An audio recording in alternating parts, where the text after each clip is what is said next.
back again. So what we are doing today is that we are going through the YouTube channels of professional streamers, and we are seeing what they are saying about how to grow their channel, seeing if that advice is any good, and assuming that it is because they're professionals and they know exactly what they're doing. And just taking that advice and seeing how we can use it to grow our own channel. We already have a few of them, trying to break this up into individual ones so it's nice and digestible. Ludwig, for example, has a ton of content. We just watched like a 4-minute video of his that was fantastic, had some good advice, took some notes, and now we're going to watch a much longer one and see how it goes in that same way that we have another long one of Ludwig right after this. In that same way, we're going to stop everything in its tracks. So the VODs on YouTube are going to be digestible and then go on to that next one. I'm sure I could go back and edit it in YouTube later, but because this is literally my very first day on YouTube, I don't know how to do that. So I'm just doing it this way. So if it's a little bit sloppy, bear with me. I am learning, and that's the whole point of this channel, is to learn and to grow and to be cool about it. So be cool about it, dudes. All right, so let's just dive into this one here. I think this is what I'm looking for. Beautiful, lovely, love it. And let's dive right on in. So don't start streaming before we watch this. Sorry, Ludwig, I've already broken the very first rule, but here we are. Let's get at it. So I tweeted out, like this tweet if you want to become a big streamer. And I tweeted this for 2 reasons. 1, I wanted Twitter likes. Please follow me on Twitter, for the love of God. Nice. I don't have enough followers, and I need more because bigger number equal better person. Yes. I'm only okay person. I want to be great person. Great Me person, too. 1 million, 1 million, big person, better person. And also, I was genuinely curious how many people want the job of a streamer. I remember Mr. Beast tweeted something similar maybe a few months ago about being a YouTuber, and it had hundreds of thousands of likes. I think people... So throughout this video, I'm going to stop, pause, talk about my feelings going through this the whole time. So this 49-minute video is going to take probably about, I don't know, five hours. I don't know. We'll see how it ends. So do I want to be a streamer? Yes, here I am doing it. Is my overall goal being this is what I'm going to do for a full-time career, and that I'm going to retire my parents based off of donation money and people throwing a bunch of bits at me? No, that's not my goal. That's not what I am doing this for. I'm doing this to have a place to learn and grow and to be bad at stuff, and to build a community that is in that same boat where they just want to try stuff and know it's okay to be bad at it and to grow. So yeah, let's see what he has to say about it. Like the idea of being a streamer or YouTuber or content creator really in any fashion, because, well, let's just be frank, it allows you to play video games for a living, make your own hours, and potentially make buku bucks. I mean, that would be great. So I thought it would be helpful if I imparted some of my knowledge to Twitch chat and to YouTube on how to make it as a streamer. Thank you. As far as I know, I'm not the end-all authority on this. I really don't believe that I am, but I think that I've never really seen a big streamer talk about it, either because they don't want to, or most likely because they're just lazy and can play video games and get more viewers anyway. Yeah, high chance. Making a 20-slide PowerPoint presentation that probably took them a few hours, and they misspelled a lot, and don't make fun of them for doing that. So don't make fun of them for doing that. I had something to say here, which was it. Oh, something this, I'm just going to move this a little bit. I was trying to make Ludwig's face a little bit, less what it was, but that's okay.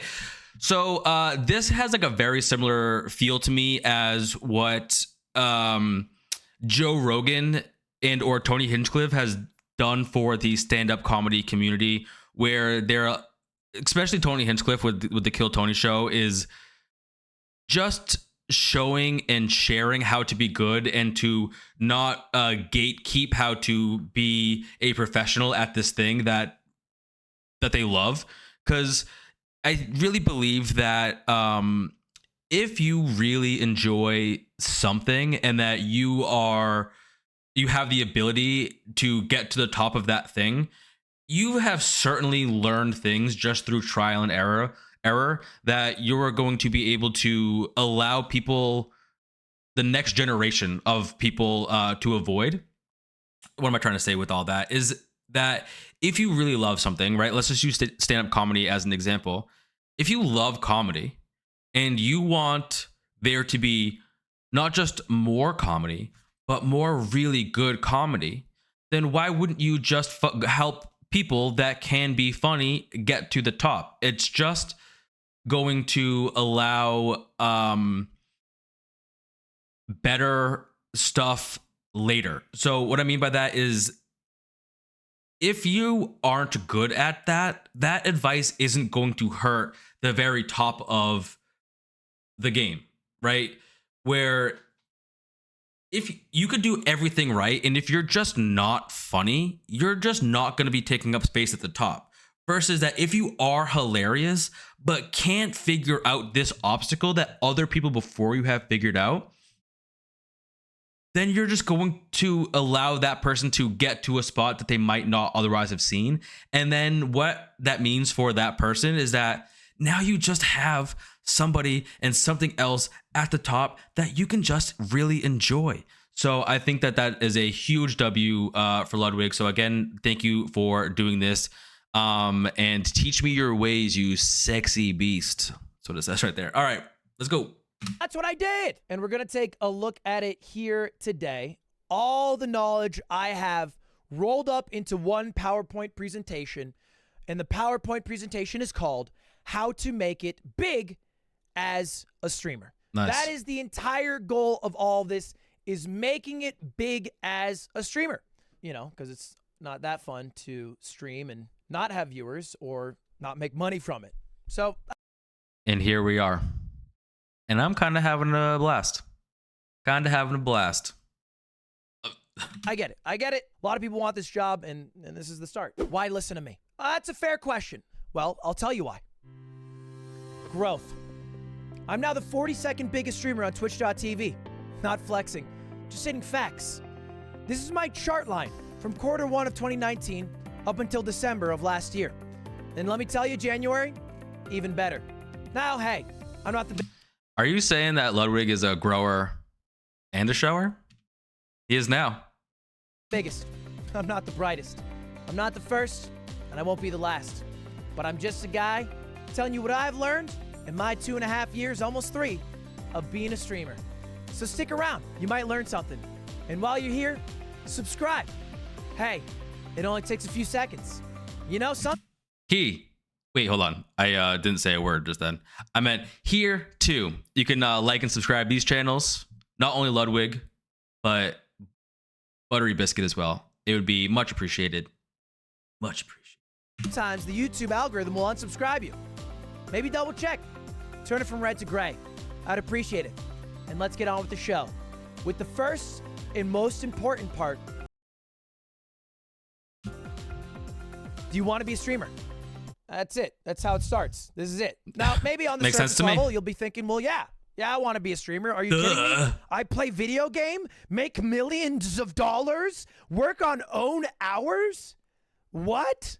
Yes, I want to be a streamer. Well, think about it a little bit deeper. Don't just think, do you want? Think, why do you want? What do you want out of it? Let's just do. Great. All right. So I'm going to answer that right away because I think that is a perfectly important question. Not only do I want to be a streamer, yeah, kind of, but why do I want to be a streamer? The reason I want to be a streamer is a couple of reasons. The first one is, or how it started, is that having an external source of motivation is kind of nice. The idea of just doing something for something that's bigger than myself is motivating in its own sense, right? So I started streaming a couple of years ago. I had like a couple of streams during COVID. It was like a bit of a COVID project, and I was like, this is cool.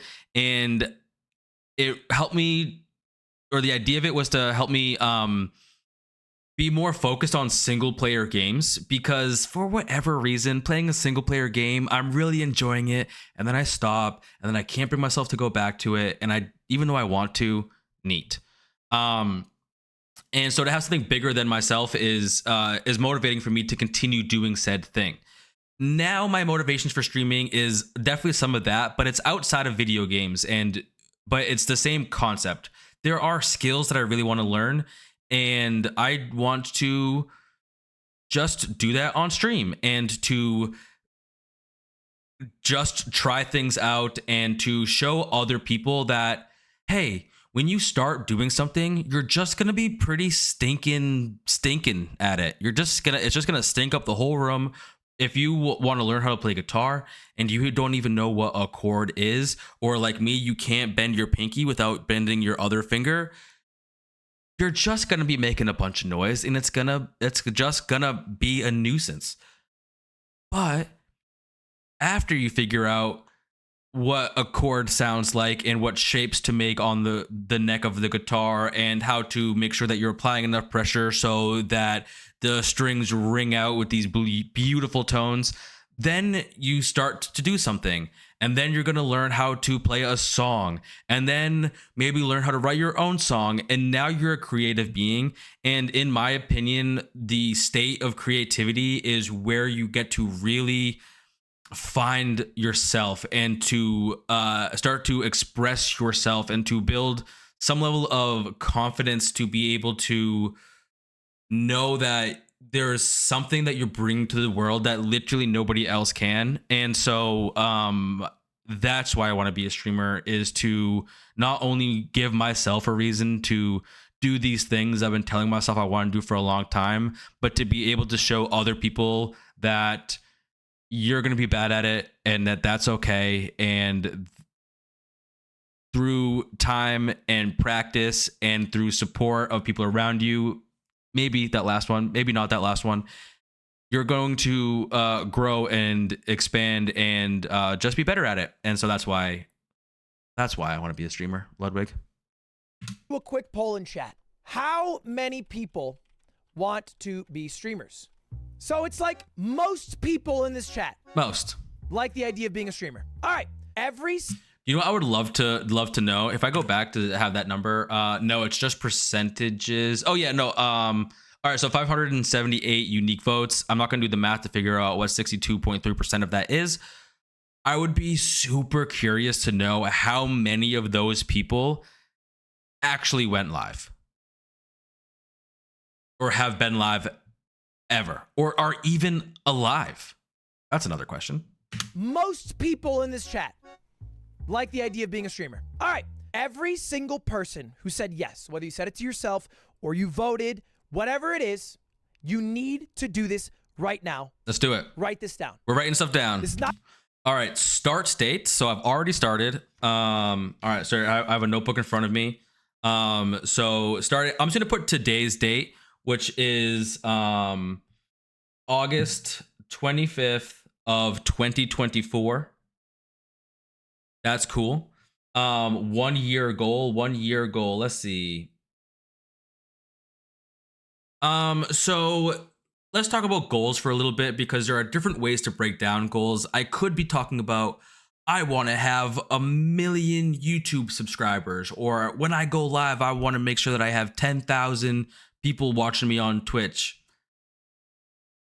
That's cool. Maybe I'll do that a little bit. So let's say for, let's call it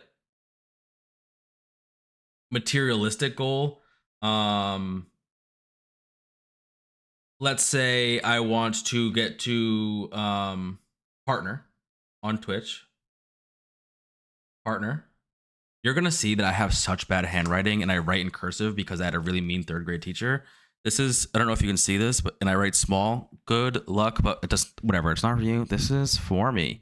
So let's say a partner. I think that'd be, I would be so happy just to be partner in a year. But really what I want to do is, my 1 year goal is to know, how do I want to say this? I want to know I've influenced someone else to I don't want to say fulfill their dream, but know that I have influence someone to start their dream. And when I say start their dream, I don't mean like that they have quit their job so that they can go do their dream of being a full-time gambler or whatever it is. I want to just be like, oh, hey, when you were a kid, you know, you wanted to be a rock star when you grew up.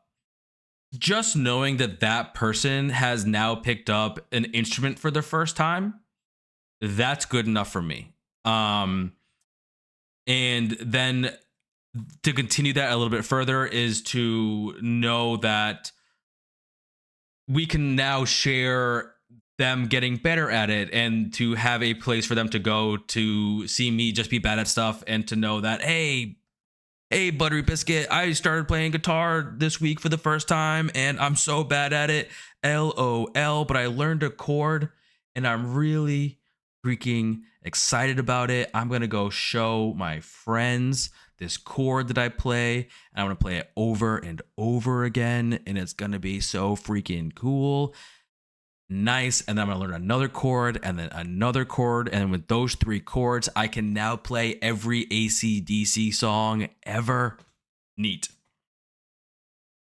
Okay, and now let's go through. I stopped this pretty early, so he might have some more things to say and to elaborate on this a little bit further, but that's okay. We're just diving right in. I think it's because I'm excited. So 3 to 5 creators that you want to emulate. I think that that's a pretty good number. 1, 2, 3. I'll go 4 and 5. So I think if you try to emulate more than that, if you want to go in and be like, oh, I'm gonna try to emulate these 15 people, you're just gonna be an amalgamation. You're just gonna be a bunch of people all at once, and you're definitely gonna probably lose what makes you in that, and whatever. Okay, so 3 to 5 creators that you want to emulate. Number 1 that I'm putting on here for sure is gonna be Day 9. Sean Day 9 Plot. I freaking love that guy. And so just to take it a step further, I'm also gonna write down why I want to emulate them, because I'm gonna take inspiration from different people for different reasons. So Day 9, the way his community is really good. That's not what I'm gonna put though. The thing I want to emulate about Day 9 is his approach. That's perfect. His approach. He just has such a good and positive mindset. He goes into things and he's just laughing about him being bad at video games or whatever, as well as having this like learning mindset where he is going in, and the first thing he does is he looks at the environment and he's like, oh wow, I wonder how the people that were creating this environment did this and used this thing. And or if he is learning a new PvP game, he's known for, well, now he's been doing a lot of like Magic the Gathering stuff. I got into him because he had a show called the Day 9 Daily. And this is really the thing I really want to focus in on, is that literally what his show was. It was for StarCraft 1 initially. He was a professional StarCraft 1 player. And then when StarCraft 2 came out is when I started to find him. And every single day he would watch a StarCraft game and just talk about what the strategy is, why the strategy is good or why it was bad, how to implement that in your own gameplay, to find out what your own style was, to figure out how the units functioned and how that you can find maybe your own creativity in that or whatever it is. And this went on for like years, where he would break stuff down in that way. So Day 9 gonna be my first person on this list as someone to emulate because of his approach to everything that he talks about. Brilliant. The next person that I'm gonna put on here is Pirate Software. Pirate Software also has an incredible approach about how he breaks stuff down into talking to people to make sure that he is understood, to make sure that he's conveying his message in a very digestible, understandable way. No matter how complex the topic is, he is doing something with it that makes anybody understand how and why this is the thought process behind it. I do love that. But what I'm going to say is, maybe I'm going to put down 2 for him. So I'm going to say, um, his ability to convey idea, ability to convey ideas. That's fantastic. That's something that I'm really trying to work on. Is I feel as though that when I speak, I stumble over myself a little bit. I'll be in the middle of a sentence and then change how that I'm doing it right now. I'll be in the middle of a sentence and then change how I want to construct that sentence. My mind and my mouth seem to be working at different pace, and they have different ideas from each other.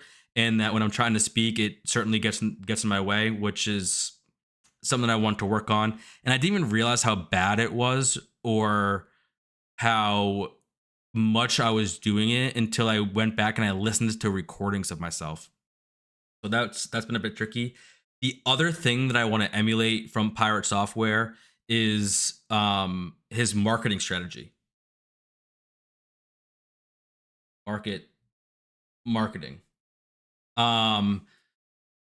I think that the way that he grew, I'm sure it's the way that we all found him, because he absolutely blew up last year, was incredible. And even he's blown away by the way that it worked. Excuse me. Where he started putting out shorts and that it just really took off in a crazy way. So, and I don't have any of his stuff up to watch, which is kind of crazy. I think that the way that it is broken down, mostly through shorts, it might be a little bit harder to find the exact things that I'm looking for, but I'll take some time to figure that out. Somebody else that I want to put down here for somebody that I want to emulate is I'm gonna say Queso. Queso is fantastic. The thing I want to emulate from Queso is he also has a great marketing strategy. He's kind of blew up everywhere. But what I want to write for Queso is, and I think that this is true anyway, but this is what I want to take away from that is he seems to do whatever he thinks is just fun. Does what is fun. He plays a ton of different games. He's like into horror. He goes in, he plays the thing. Sometimes he asks chat what their opinions are for stuff to play. But him being a variety streamer really feels like a variety stream. And that brings me to probably my next person as well. But before we get there, that's what I want to do. The thought that I'm having, is that the last thing that I want to do is to be stuck in a lane. That is not something that I want to do. There are people that, I'm gonna talk about like It's Timmy, for example, and I don't know if this is true. I watched him a lot, like during maybe COVID days, like just after, and he's playing Apex. Oh no, a better example I would think of this thing would be Asu. It feels like he was playing Apex, so good at Apex, really like entertaining to watch. His skills were off the charts, but then it felt like he kind of got stuck in that game, and he was just playing that game because that's what he was good at. It's what his community wanted to do. And I've heard him talk about how he kind of like lost passion for that at some point, and that seems like it stinks. And especially where I'm like not that good at video games. Am I terrible at video games? Yeah, kinda. And so I just want to make sure that I don't have the ability that is going to carry me through playing games like that. And so it's not what I can bring to the table. It's not what I want to bring to the table. You're not going to see me hitting these crazy shots that are going to be super duper noteworthy. It's not going to be, I'm not going to be a person where I do something and that everyone's like, yo, clip that. Oh, so freaking sick, dude. That's not what I'm bringing to the table.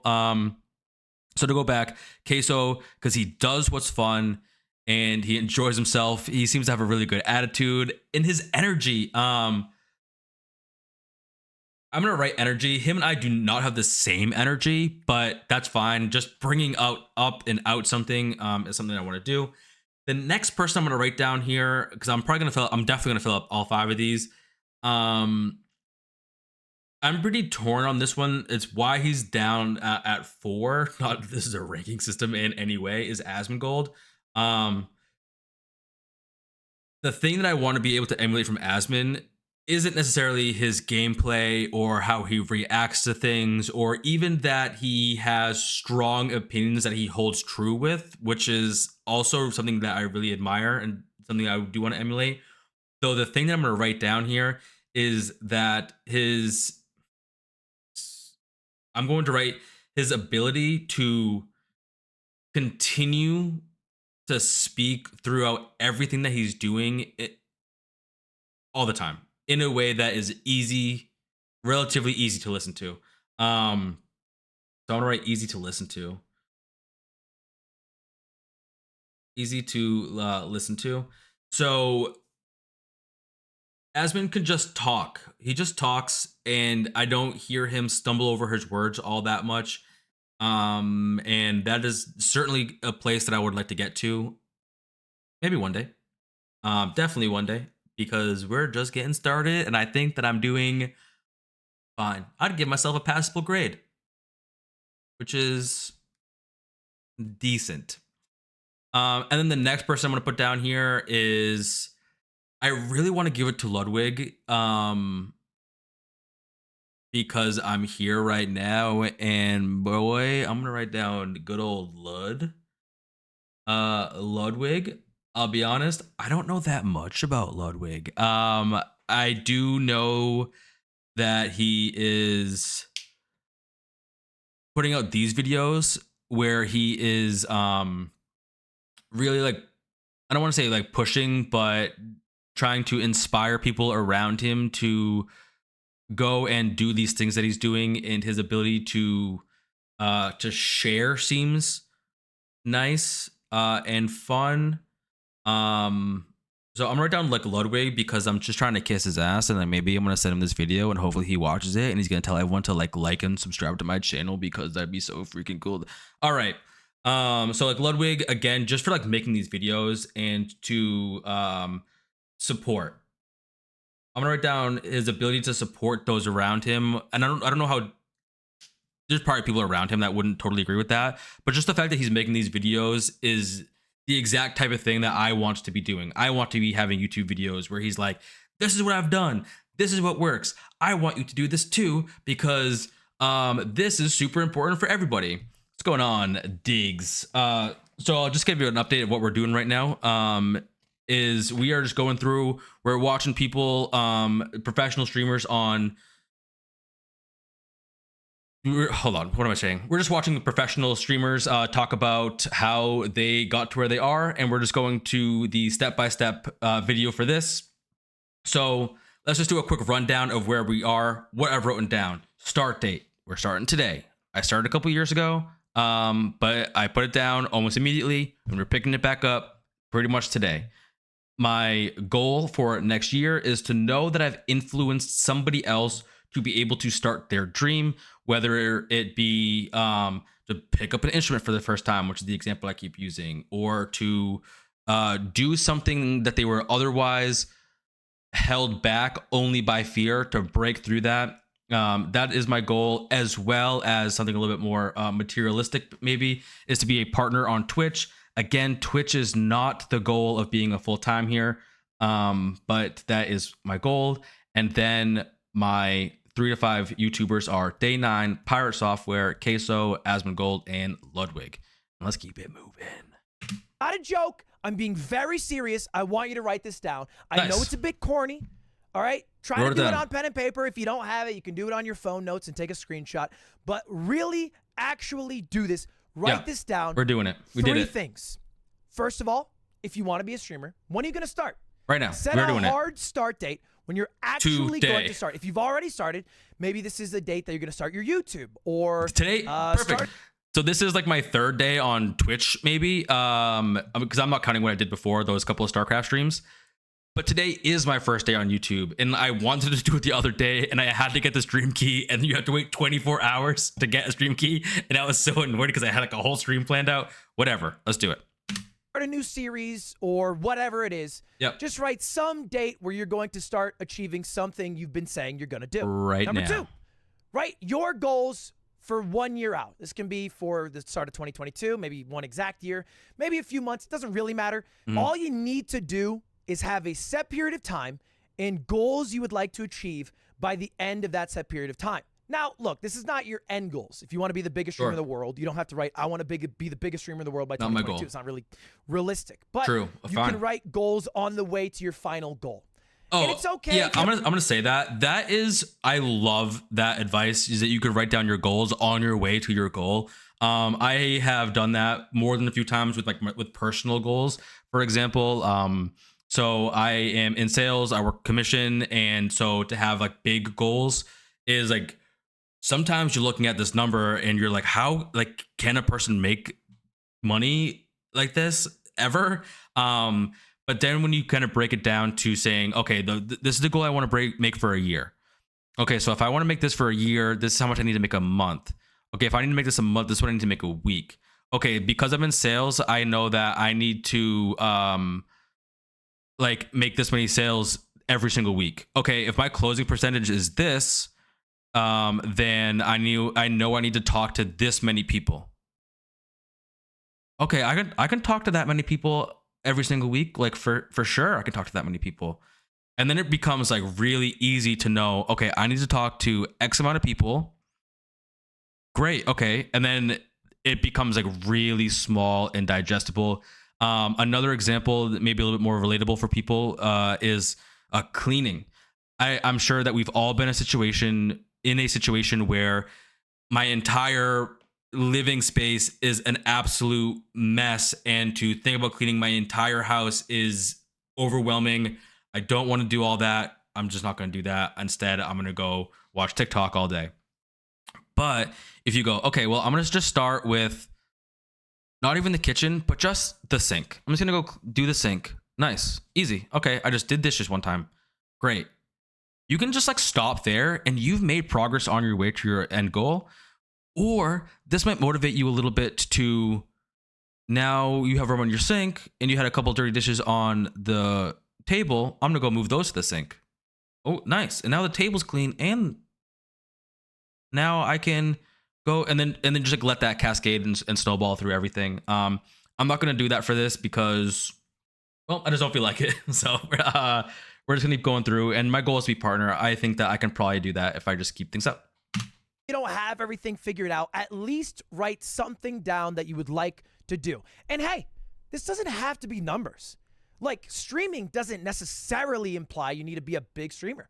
Maybe your goal is just to make a community that you really like being a part of. Yeah, that's maybe it's just really to my record goal. all of your Rocket League gameplay, in which case it's very easy to achieve your goals. Success isn't based on how big of a streamer you are. It's based off the goals you set and your ability to achieve them in a certain time frame. That's all. Right? That's all what things. I think, at that's least. more than that's just how streaming. I've done things, and that's what I'm telling you to do. It's my advice to you.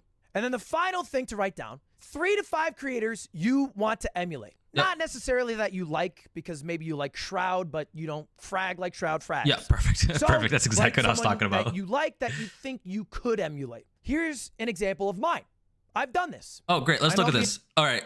So stream 2,000 subs. That's fantastic. To have 2,000 subs would be great. My goal is just to get to the part where people can sub. So love that. 1 million uniques. I'm not entirely sure what that means. Unique viewers, probably. I don't know how you can like measure that. I'm sure that that's just like somewhere in that. Punctual and full time. Those are great. being a bit corny, but this really happened. I did this in 2018. I wrote down all my goals. I didn't actually just do it for stream. I did it at New Year's. I did it for many different things in life, but these are my stream ones. I wanted to hit 2,000 subs, 100,000 followers, 1 million unique viewers. I want it to be punctual, and I want it to go full time. And I went 4 for 5. 4 for 5 is pretty good. That is pretty good. 4 for 5. We'll take 80%. That's a B minus. That's a 3.0. Almost 2.667. Still pretty close. Still pretty close. Did you just do that math like that? At the end of the day, I was able to set goals and then hit. Based off of his chat, I'm 100% sure that punctual is the one he didn't hit. I hit these goals by the end of 2018. And then I was able to keep going. Part of the reason you do this is because, hey, it's very obvious that streaming's not for everyone. It's also obvious that it's better to take a shot on something than to never try it and regret that. But how? Yes, that thing he just said is what I'm trying to build my entire community off of. How do you know how long to do it or what to do? Well, this does that all for you. If you write down your goals and you set a time frame to hit the goals in, then at the end of the period, right, at the end of next year, 2022, you can reflect. You can be like, hey, I went 0 for 5. Yikes. My goal was to hit 100 average viewers, and I'm at 15. Maybe I am not cut out for being a big streamer.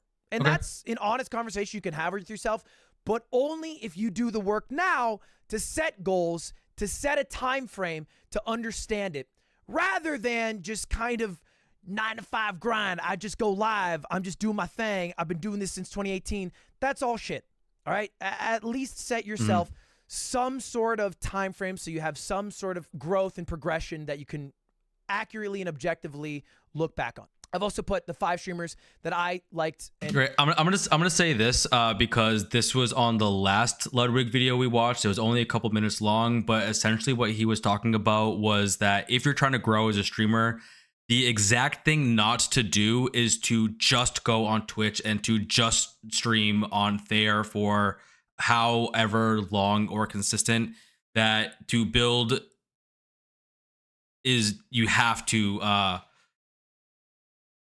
go and put your stuff on other platforms because Twitch is has a terrible algorithm to allow people to grow. So and thought I could emulate. CD in the third, I think he was one of the best streamers, still is, in terms of integrating music. If you've ever thought like, damn, Ludwig uses music well on stream, that's because CD in the third. Right. Nick Merckx, he's great with his community, and he added stakes to every single Fortnite game. He taught me a bit about stakes. He taught me a lot about community. Soda, I've always thought was... I'd be really curious to know what he talks about when he says stakes. Is he like putting up...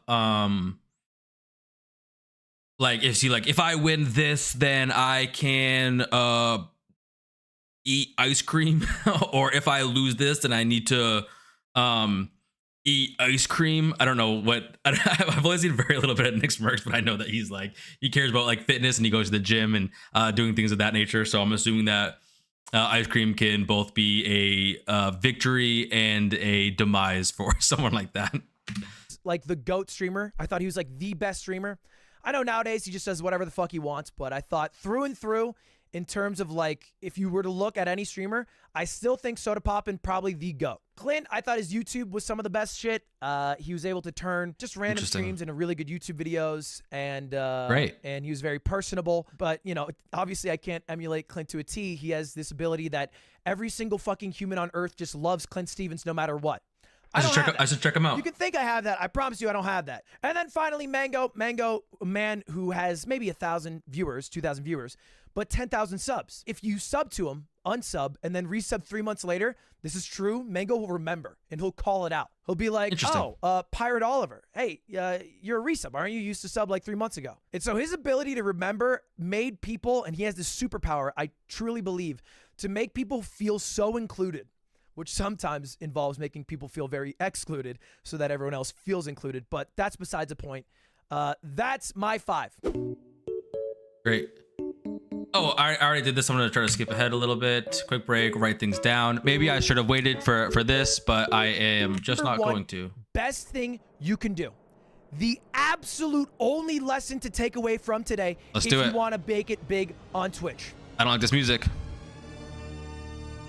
Quit.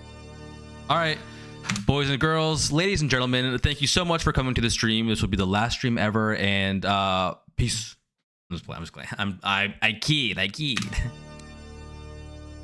Oh, I will say this though. This is actually something I really enjoy is if you have any friends, family, coworkers that are doing something like say stand-up comedy or they're like, I want to be a professional at something. They're not doing something out of their heart, I guess. Tell them to quit right away and see how they react. If you're talking to a friend and they're saying, "Oh, I want to be a professional artist and I'm gonna quit. I'm going to do that full time." Just be like, "Quit." And if they are like, "Oh, okay, maybe I should quit," then now everybody knows that they're not built to do that as a full-time thing.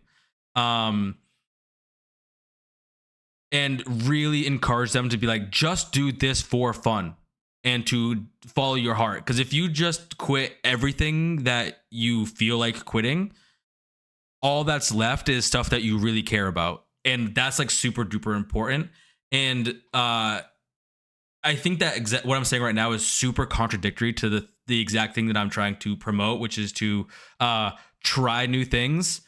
But what I'm trying to do is to have a place where we can try new things and to know that we don't need to be a professional at them. And that's kind of like the line that I'm trying to find right now, where it's really important to me to know that what we do, we should do out of love and joy and passion, and to try new things so we can find that. And to turn it into a career, I think is very easy to add a little bit of a corruption to it in some sense. I don't know if I totally agree with that. Let me think for a second. Yeah, maybe. I really think that when you tell someone to quit something and they go, I can't, it's all I care about, then that's when you're like, stop everything else that you're doing in your life and then just focus everything on that thing that you can't quit. I'm not talking about like addicts here. I'm talking about people that are like, I can't stop making music. It's all I think about. It's all I want to do. And if you tell me to quit, I would rather like cut you out of my life because you're putting negativity on this thing that I love.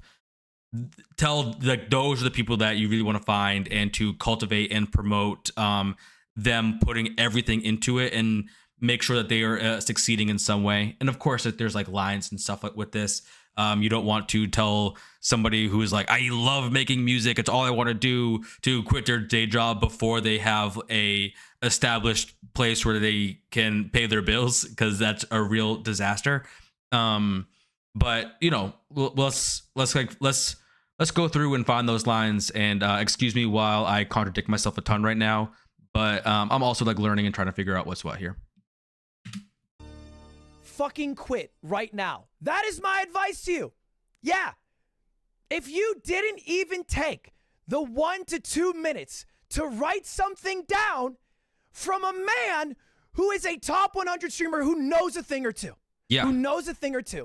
then I promise you, you will not make it through 1 viewer streams for 5-6 hours at a time. It's going to be miserable. You're going to hate it. It's not going to be fun, and you're not going to achieve your goals if you didn't even write them down in the first place. That makes sense. Trying to be mean, but let's just take a guess. Chat, I want you to guess right now. Tell me the number of people who streamed last month.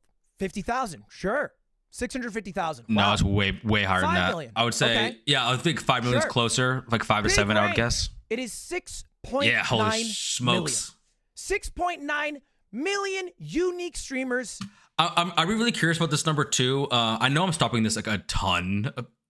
Bear with me. We're figuring this out. I'd be really curious to know if somebody streamed for 2 seconds, does that count towards this? I would also be curious to know if this is just a Twitch number. I'm assuming this is just a Twitch number. and that if you went for full streamers across every platform ever, this number would be way, way, way higher. If you're starting to count like adult only streams and things like that, I think that this number would be huge. Not sure if it's relevant, but every month, probably streaming at least double. Is not as it was in 2013. It is very well known. It is very mainstream, and it is very competitive. If you wanted to become the best employee at Walmart, the largest company in the world in terms of numbers of employees, you'd have to beat out 2.2 million people. Well, that's way less. That's way less. You'd less. have to be better bagger. You'd have to be a better stalker. You'd have to be better at accounting than 2.2 million Walmart employees. Then you'd be the best in the world. It is 3 times harder to do that on Twitch. And look, I know that some of these streams might only do it once and whatever, but at least you can try to gauge the numbers. Okay. Just for even more reference, there are 45,400 partners. Those are people who I would say have made it. And made it is loose because to be a partner, to apply, you only need 75 average viewers. Okay. Which, you know, it's a good amount. And there's weird things that they do that they accept and don't accept. But at the end of the day, I would be really curious to know why they wouldn't accept somebody or would accept somebody. And I'm only saying this because when I was streaming StarCraft a handful of years ago, I didn't care about anything, and there's a good chance I have some DMCA music in those VODs. I don't know if they're still up or not. I hope that doesn't get in the way of me getting partner someday, considering that is my 1-year goal. Only one way to find out, boys. 0.66% of people make it here on Twitch. And so I had 20,000 people like my tweet on Twitter. And so mathematically, about 120, 150 people will make it. The other 21,000 XXX, peace. GG. It's over. A fact. It is just a numbers game. And look, don't let that be too daunting to you because there are some pros. First of all, you make your own hours when you stream, and that's a good thing. That's really hype. You're your own boss. Yeah. This, just for some reference, is... I will say something that I do think benefits me in some way is that I haven't had a proper boss. Oh, maybe a little bit last year because I tried something new. But I haven't had like a proper boss telling me when and where to be in it for the last like 10 years. So having to be self-motivated is... I already have that practice. It's incredibly difficult to get into the habit of doing that if you've always had someone telling you when and where to be your entire life. To take that into your own hands is a massive step.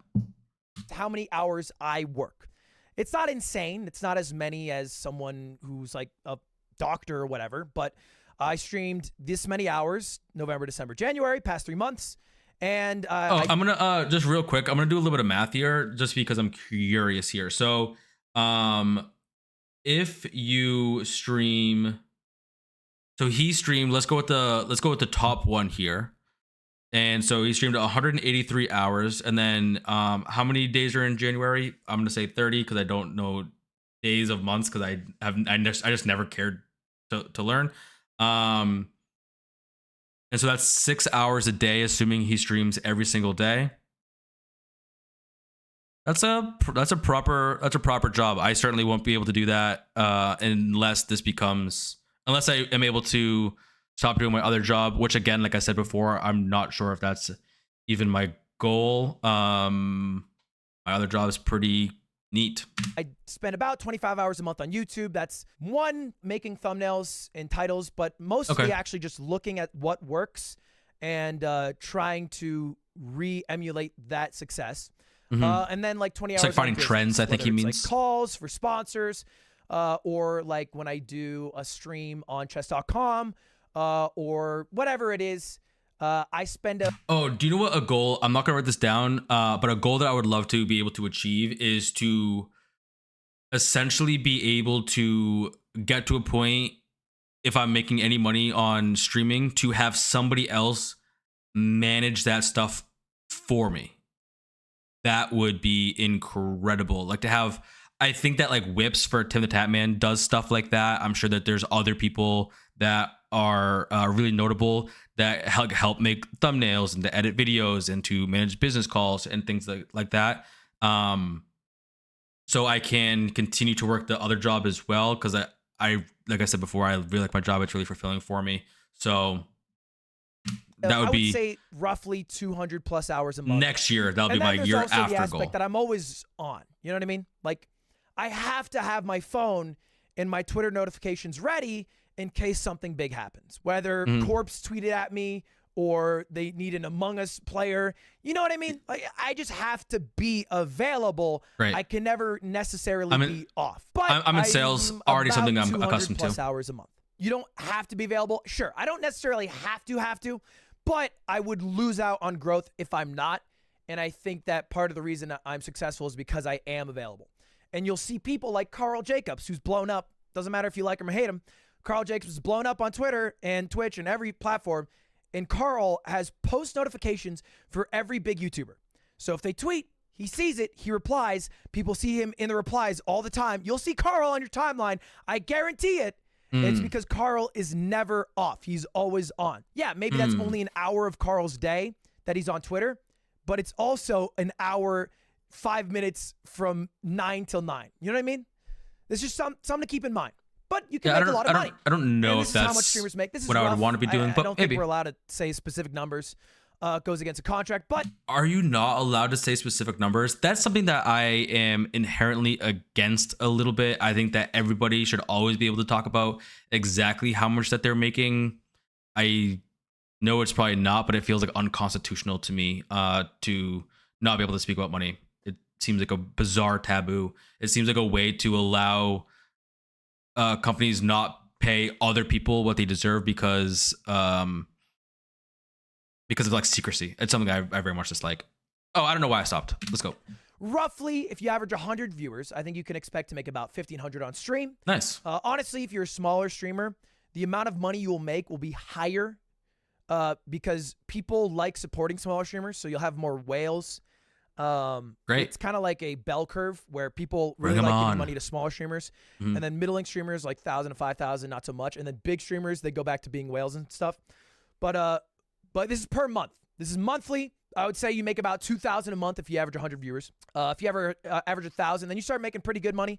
Honestly, I put negative here. I think you'd be losing money on YouTube at this point. You probably wouldn't be getting enough views, and then you're paying your editor. Please pay your editors, by the way. Okay? I don't care how much you love Bernie Sanders. You got to pay him. No offense. So you got to pay your editors, so you're probably losing money. That's super funny. Yeah, I am going to try to be my own editor. Another thing I'm trying to learn. I know that I've said I want to like learn all these things, but editing, and I want to edit on stream so we can learn that process together. And YouTube, we'll get into that in a bit. You should still be doing YouTube. If you start getting to like 1,000 viewers, then you start making pretty good money. And bear in mind, this is before tax, and you'll be taxed a little bit more than a normal job as a contractor. But regardless, that's what I am you still right now. make pretty good money. Very, and you very have the familiar with how those to make a lot of money. Now, this 10,000 viewer number is obviously varies wildly, but I even looked at a streamer like Tens. That's actually where I pulled this. Tens, he has like 5,000 subs. He has a contract with an esports org. He has a thriving YouTube channel. Like, he is making a lot of money. There's definitely the ability to be a millionaire if you make it to the top. I will say, though, I will say, and this is important, let me switch over for just a moment. If you're wondering, because we talked about making it is 0.66%. Sure. I'm gonna talk about this real quick, but I think that Emmy from OTK said that she like just became a millionaire, and I would say that is huge, right? She like has a pretty big following. She's a part of an org who is massive. So this definitely does not seem like a get rich quick type of situation. Let's just talk about making to that 10,000 viewer mark. You might be thinking and seeing millions in the eyes, which is great. I mean, sure, dream big, think big, whatever. But let's talk about Stans. I do a lot of streams of Stans. Stans averaged 400 viewers this past month. Stans has about 700 subs. Stans is the top 0.06% of Twitch. Well, think about that. You don't think of Stans as a big streamer, but in reality, I don't know who he is. Sorry, top 5,000 of 6.9 million. This is truly impressive. Oh, wow. Okay. Yeah, those numbers make sense. And I mean that. Yeah. That is a big deal. And it is very hard to do. But this is more realistically your upside when you start streaming rather than a channel like mine or a channel like XQC's. I know I told you to write down your goals and dream big, but also just understand the math and the numbers. Stans is a top 0.06%. He's the top like 10% of the top 0.6%. And that's all the partners. So that's just something to keep in mind. Cool. He's the top 10% of all partner streamers. And that is a realistic goal to have. You should at this point have found out whether if you wrote things down, you are even cut out for step 2 or not. But if you did write things down, okay, perfect. You did actually do what I told you to do. Anyone can take advice from the second part. How do you stream? You already figured out that you do want to be a streamer, why you want to be a streamer, what your goals are as a streamer. How do you do it? How do you stream? Well, this you just hit the go live button, right? Advice, my biggest advice, streams are recordings. That's what it is in 2021. That is the best way you can think about a Twitch stream. Why? Well, let's think about a YouTube video. YouTube videos have some pros that normal streams, conventional streams don't. YouTube videos have built-in growth mechanics, all right? The algorithm. A YouTube video can pop off. A stream can't really pop off, you know? Like, you can go live. Oh, that's true. And I, tomorrow, can buy a first edition booster box from Pokemon that cost me $400,000. And I can go live on a brand new channel. And no one will see it. Literally no one. Because there's no way for you to know that that is happening, and nobody is digging through the 5,000 zero-viewer Andes, one-viewer Andes on the just chatting section. So that's why Twitch fails in that aspect. YouTube doesn't. Also, great. Yeah, I think the reason for that is because of virality. I think that's a word. Where if say that I did say that somebody on Twitch did something wild live. Well, if you weren't there, then you just missed it. It's over. It happened. It just is that. And sure, I guess you could send like clips and stuff, but people just don't do that on Twitch. What ends up happening 100% of the time is that it seems that people will get that, put it on YouTube, and then start sharing that. And so that's what he means is that that type of snowball effect where people are sharing, watching a video several times over and over again, and start quoting it, whatever it may be, however or why ever it becomes viral. That snowball effect only happens on YouTube. Or I don't want to say only on YouTube, only on places where it can be shared and watched in the future. YouTube is permanent. You upload a VOD on YouTube. Yeah, permanence. Twitch, it's live, and then the VODs are up for 60 days, and then they get deleted. And let's be real, even if they didn't get deleted, nobody goes through to find VODs. Not really. It doesn't really happen. It's just a fact that VODs are absolutely terrible on Twitch, and I don't see that changing. And so I'm gonna say this one time. I'm a little bit jealous of Ludwig's hair. My hair right now is, I don't know, it looks a little bit extra shiny and silly. I need a haircut pretty bad. But Ludwig's hair, nice. Mine looks like a real burnt croissant right now.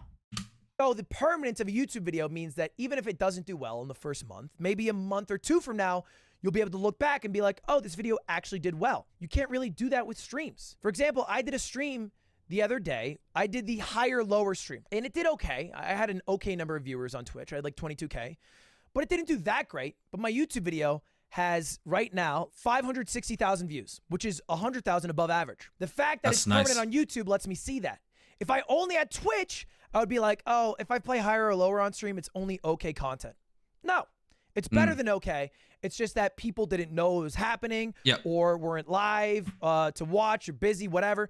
It's harder to get viewers on Twitch in the moment, and it's bad to gauge success off of your live viewer count when it can be influenced by so many variables and be so Dogecoin-esque, if I can. Next, perfect. I'm not even having.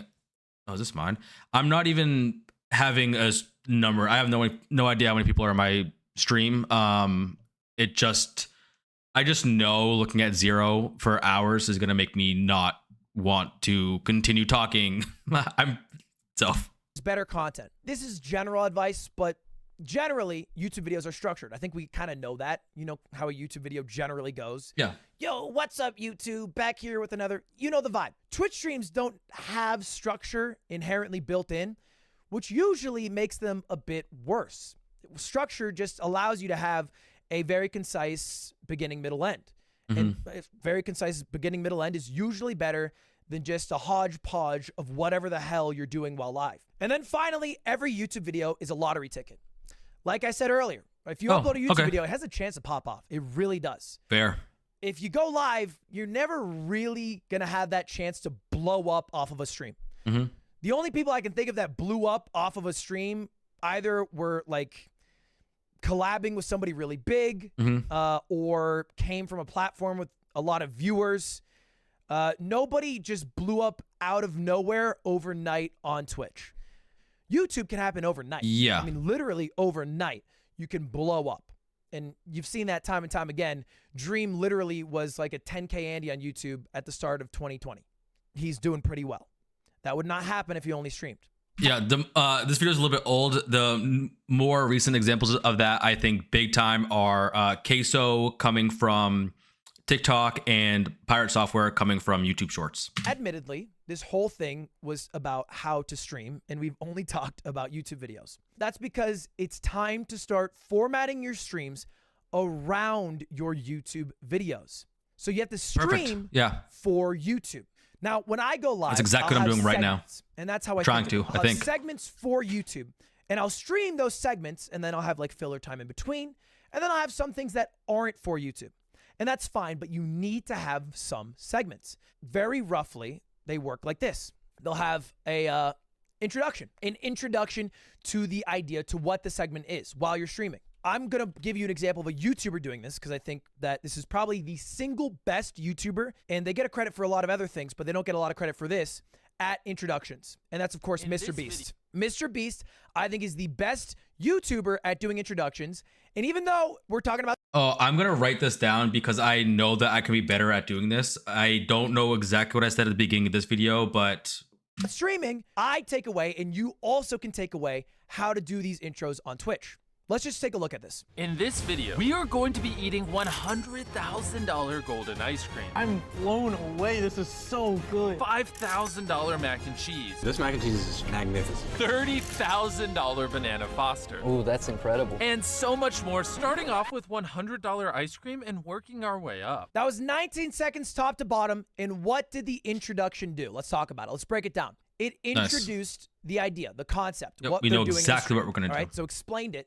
If you're going to be watching what's happening. 2, it introduced stakes. Stakes are an integral idea into every stream. You need stakes in whatever you do. Is this what he was talking about? Stakes can be very small. It doesn't have Nick to Merckx? be I don't the know. Amount of money. That's the stakes for this one. All right. So the idea is we're going to be eating expensive foods.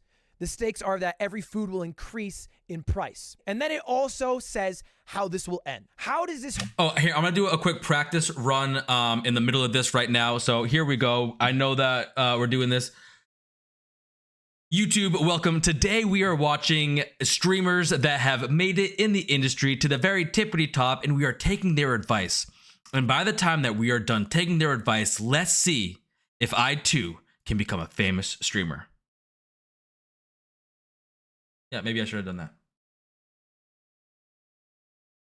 Whole journey come to a close? Well, it comes to a close when we eat $100,000 ice cream. That is how it closes. So then the video, you can expect that they'll start eating foods, the stakes increase. All right, there's more and more and more and more expensive things. It ends when they eat that ice cream. That's the entire thing. You can do the same thing on Twitch, and we do it all the time here on this channel. For example, we just did unbanned form speedruns.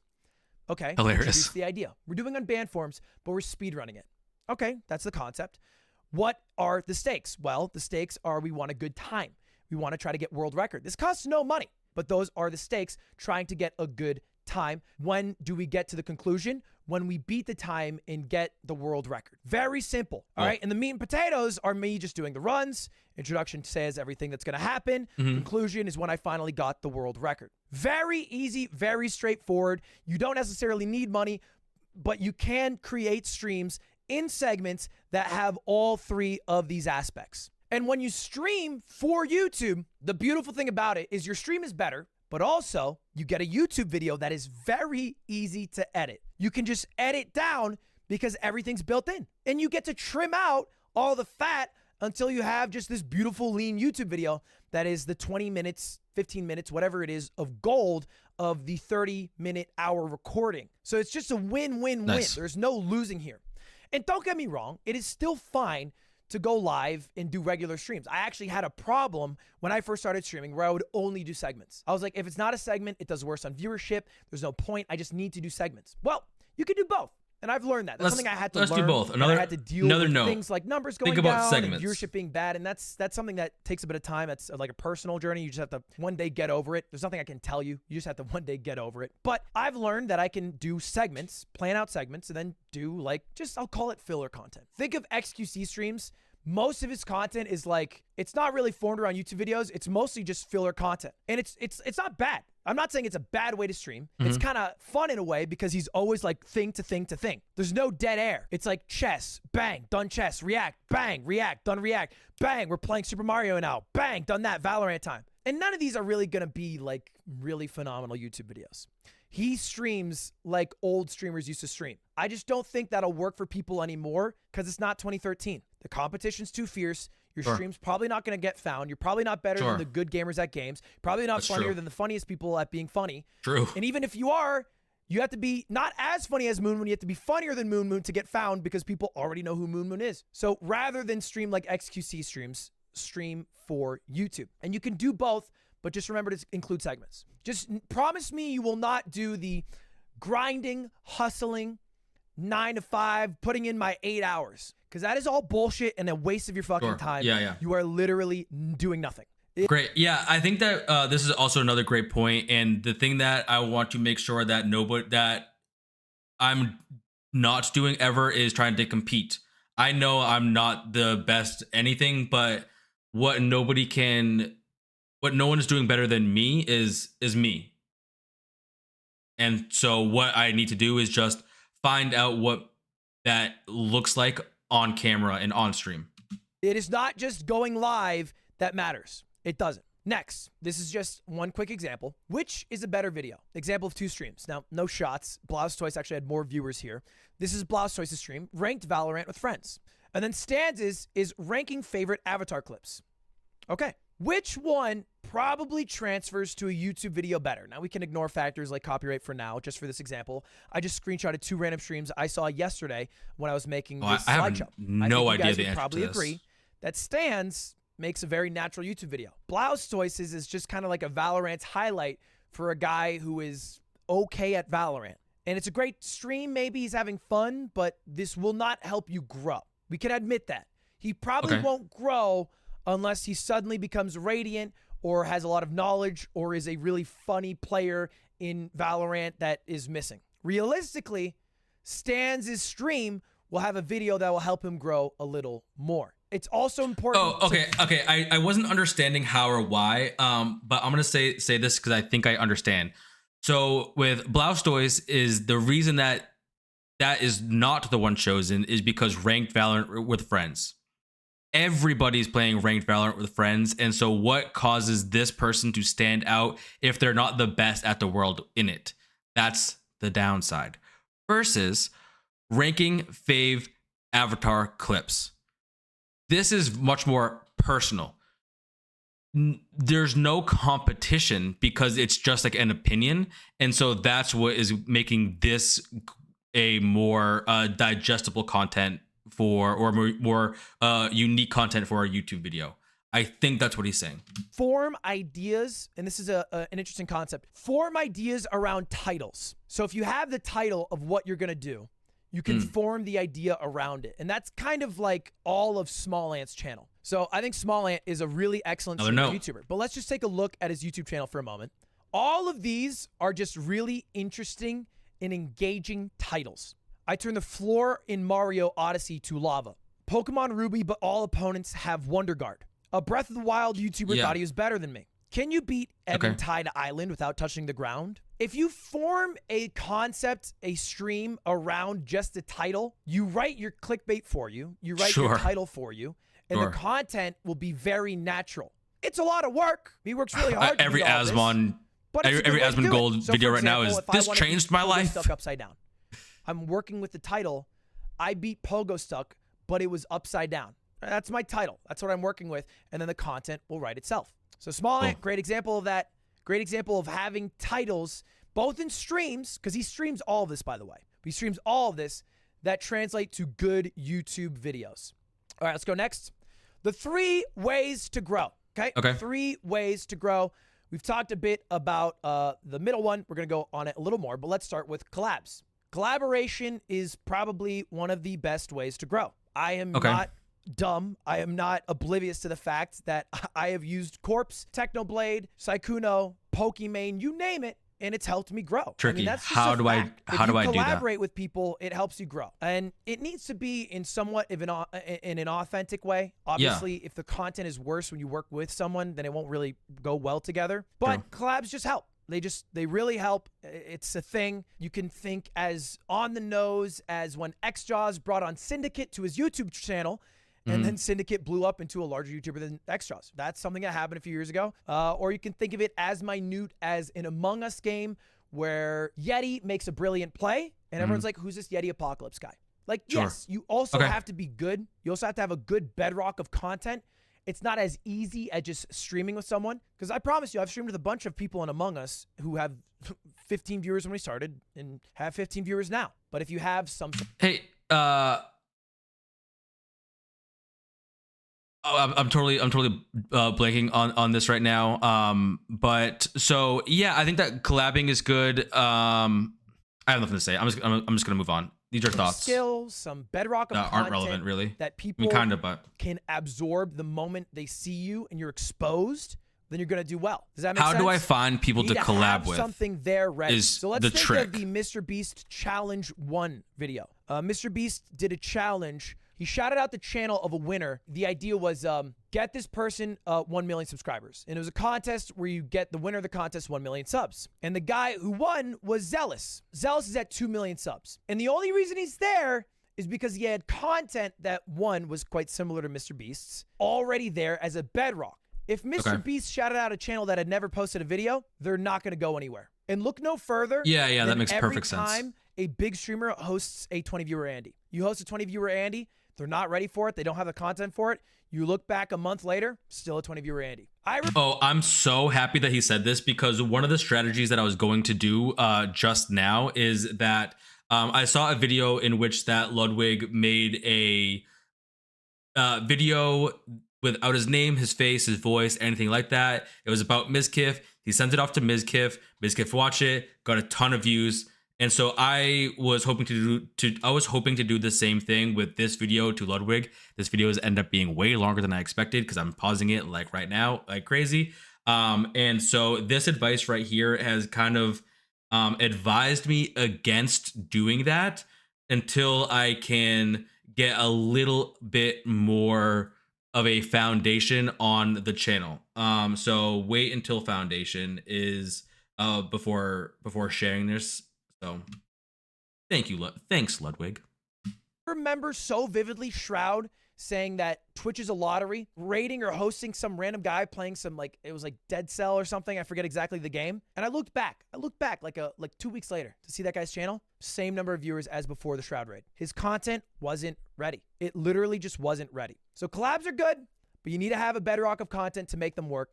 And they don't have to be with insanely large streamers. You can have a whole that's better than the sum of its parts when you work with other people. And that's totally fine as well. Doesn't have to be necessarily huge streamers. Also, one more note on collabs. Please don't be lazy about it. I get an email every day about someone saying, hey, can we do an interview? I have an interview where I interview big streamers. It doesn't, and maybe I'm wrong, feel like these people are all huge Larry King fans who love the art of the interview.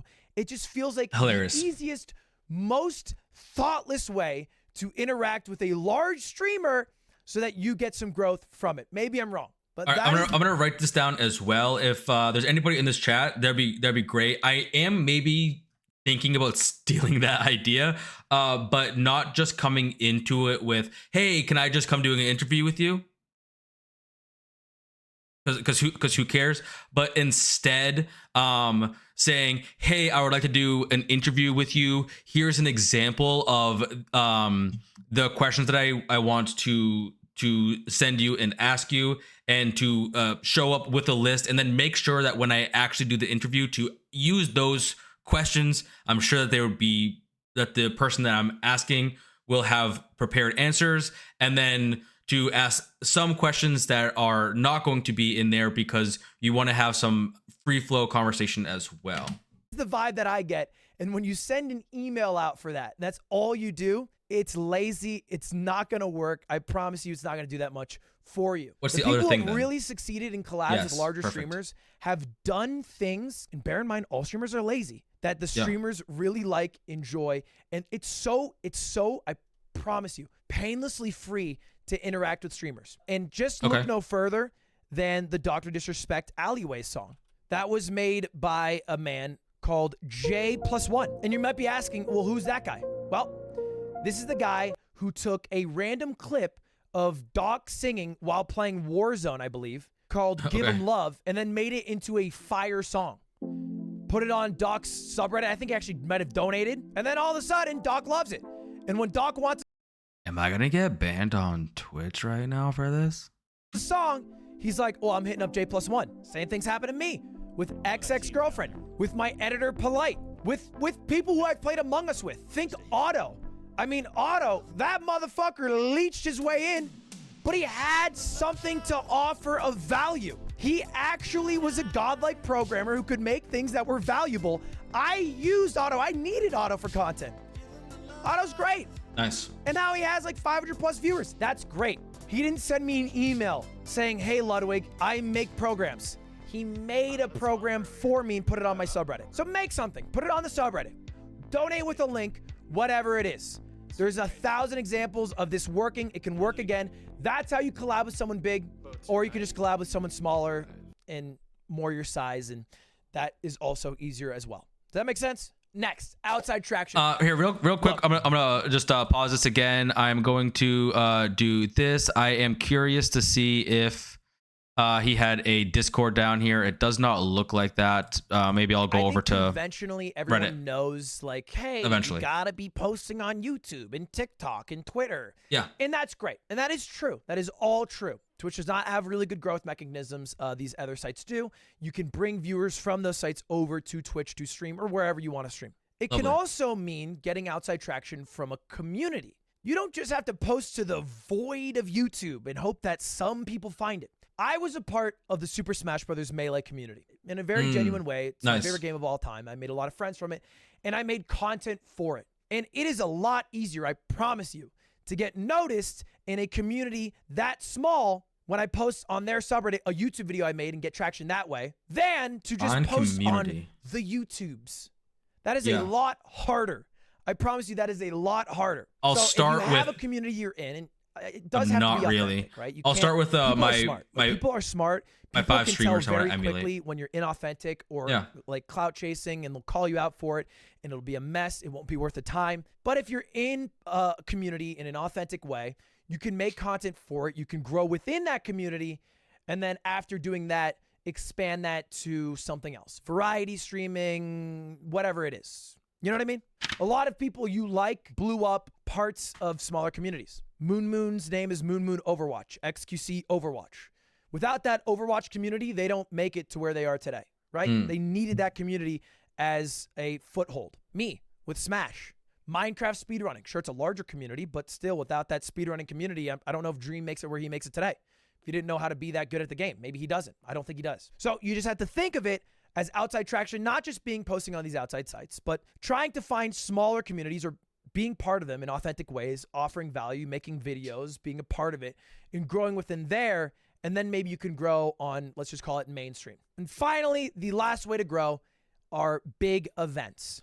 Okay? Big events. If you do something big, if you hype it up enough, if you open a first edition base set box and you let people know, I mean, obviously you have to do some marketing, it'll blow up. Maybe not on the stream, but on YouTube it will. If you post a YouTube video of you opening a first edition box of Pokemon cards for $400,000 and then burn the cards after, if that's your YouTube video, which is fair enough, your money, it will blow up. It will. That's just a fact. Really good content comes above all else. And I think Mr. Beast is a big believer in that. And it's true. And you can think of every video he does as a big event. And the same thing can happen on stream. Yeah. It just requires a little bit more marketing. And maybe this is something more valuable for someone with like 50, 100 viewers. You can hype things up. But I've done a bunch of big events. You know, Pokemon Week. Pokemon Week, we hyped that up for a long time. I set all of that up. I reached out to all the streamers. I hooked them up with all the boxes. I set up the days for it. I made the marketing. I made the YouTube videos for it. And I hit 100,000 viewers on Twitch. I have never been close to that milestone before then. My most was like 60,000 with a host, 40,000 without. And I over doubled it because I did a big event. Big events will help you grow. I know you got to focus on the day-to-day, but you can't get lost in the day-to-day and not do these large events. You got to spice things up. You got to make sure that you're always innovating, trying to do big things. So big events are important. Hosts and raids are fickle, and I don't want you to think of them as growth mechanisms because they rarely, if ever, are. And I think people overvalue them in a major, major way. So now we know how to grow. We know that you want to stream, why you want to stream, what your goals are for your stream, how to stream. Now we have to think. Yeah, it's a little bit down the road for me, but for you, I'm giving you examples of my life of Mr. Beast of Small Ant, but maybe those don't work for you. And a lot of ideas that we do won't work for you. It's just a fact that you will not likely, and maybe I'm wrong, have a relationship with Technoblade to stream with him. That is probably just the case. You probably just won't be able to do that. You probably don't have $30,000 to spend on Pokemon cards or whatever big Mr. Beast cost thing he does. You probably don't. But you can spend that time thinking of ideas that do work for you. And I cannot tell you how many times I look in my DMs and I see someone who thinks of an idea that would work if they only had X money, X number of viewers, 5K viewers, if they were friends with me, if they were friends with Corpse, whatever. And that's fine. That's great. Wow, great idea. Hopefully you get there to do it. But you're not there. So why are you wasting your time thinking of videos, streams that you will never be able to do? That is a waste of time. That is fantasy.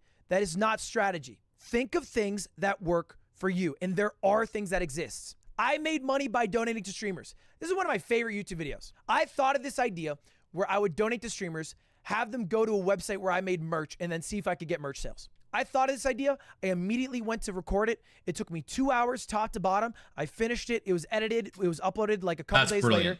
And it has almost 1 million views on YouTube. That's so smart. One of my favorite videos. That's you know how much it cost me? $48. That is it. So $48 in 2 hours.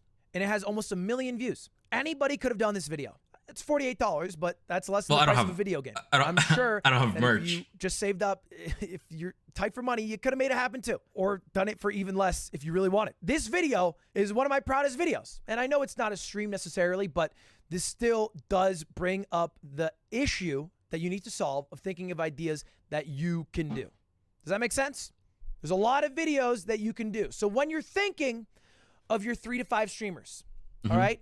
Don't look at what you can't do from their discography. Look at what you can do. If you look at what you can't do, you're never going to be able to make content for yourself. You'll only be thinking of content for other people, which is a waste of time. It's a total waste of time. That's just as bad as me imagining what I would do if I was in the Super Bowl and I was in Tom Brady's shoes. I'd throw a Hail Mary. That's what I would do. Tom, you should do that. Doesn't make any goddamn sense. I'm not going to be in the Super Bowl. Next. We've thought of ideas that work for you, how to do them, but what do you stream? This is a very basic question that people always ask. It's maybe the number one question. What do you stream, Ludwig? Okay, good question. I am over here. Okay. Okay, so I think I'm gonna answer this before I go on here. So the truth is that what I stream. So mostly what I'm streaming is me playing video games because I'm at my computer and that's kind of what I want to do. But the thing that I very much want to stream that is going to be outside of that is learning skills and doing and watching and reacting to videos like this where I can grow and learn. I very much want to stream myself editing videos to put on YouTube and to put on TikTok and other platforms. I want to stream myself cooking and learning recipes. I'm definitely not a very good cook. There are people in this world that would back me up on that big time. I want to stream myself learning an instrument that I have little to no experience with. I want to stream myself just learning these life skills, as well as working on just like a lot of mental health stuff too. Something I haven't mentioned. I know throughout this video I have said a million things that I want to stream. I'm very excited to go through all of these, and I think that something that I'm going to do today is make another video and or stream myself organizing all those thoughts and making a schedule moving out on to the future, to make a priority list to find out where those things are, do things in order, and to make sure that I am not falling victim to wanting to do so many things that I end up doing nothing. And that's that. I need to get better at saying something, ending it, and moving on. Okay, let's talk about it. I first and foremost think this question is probably talked about too much, because as long as you are doing everything in these streams like recordings section, then what you stream isn't as important. You know what I mean? Because you can really make anything work. There is one thing that I've done that will always work. It's tried and true. This is the #1 thing you need to stream to make it big. The yoink and twist, baby. What everybody else is doing. That's right. Yes, you do not have to rewrite the entire playbook. We do not need a New Testament. We're good. Jesus got it down the first time. Yoink and twist. Look, I'm not saying to carbon copy, because people notice, people will make fun of you. You can't just do it one-to-one, because honestly, you won't do it as good most of the time anyway. You can yoink and twist. So I saw, here's one example, this video Soda Poppin did a few years ago. When Stream goes shopping for $1,000, you know what he would do in this video? There's a stream that he made a video. He would have people send him links, and he would click on them, and he would either buy them or not buy them. It was totally his decision. He was like, oh, this is funny, I'll buy it. Or, oh, this isn't funny, I'm not going to buy it. That was it. And I was like, that's interesting. But what if I did that and I had chat vote? That might be kind of funnier if chat is the one who votes. That way I literally have no say. It adds a little bit more stakes. It gets chat a little bit more involved, and it allows for, like, I think a little bit cooler of an experience. Then I saw this Mr. Beast video. I gave my credit card to random people. And I thought, well, I'm doing this Amazon stream, but in reality, what I'm doing is, since I'm letting them vote, I'm kind of just giving my credit card to Stream. So I saw this thumbnail. I kind of made my own version for my content that was originally based off a video I saw Soda Poppin make. And so you add both of those together and you get, I gave my credit card to Stream. And that's it. And that's it. And that's the total entire idea of how I came up with this video. And the video did pretty well for me. 557,000 views is well above average. That's a good amount of views for me. It certainly didn't beat the originals, which is why you can't be a carbon copy anyway. Yeah. Because you do cap yourself at a ceiling. So you have to pull from a lot of people. And this is fine to do.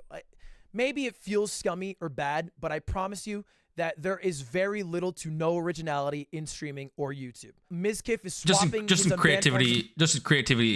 In general, I think there's not that much that's original. How many times have you heard people say, oh, Harry Potter is Star Wars with lightsabers, or that, oh, Naruto is Harry Potter because he is an orphan with scars on his face due to it's just how it works. We've been very accustomed to what's called the hero's journey, and that's that.